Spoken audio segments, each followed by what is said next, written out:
Question 6. The diagram on the right shows a tissue box with a square base of side x cm and a height of 10 cm. Okay. A. Write the base area of the box A as a function of x. Okay. So the base area is the base is a square.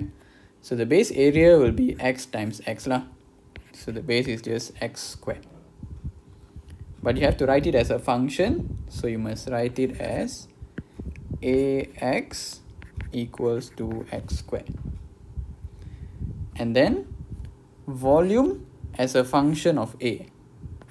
So volume as a function of a means volume is the base area multiplied by height. Okay, so the base area is a and the height is 10.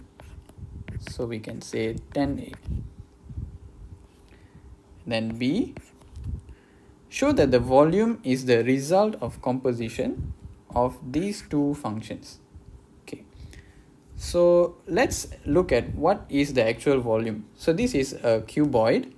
Cuboid is length times width times height. So the volume is actually x times x times 10. So you must get 10x squared. Okay, this is the actual volume. And from the functions, we know that the volume VA is 10A, right? And our our area is x squared. Our area is x squared.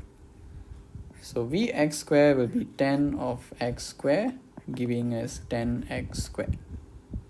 Okay, so you can say this is shown. Okay, the volume of the cuboid is the composition of these two functions.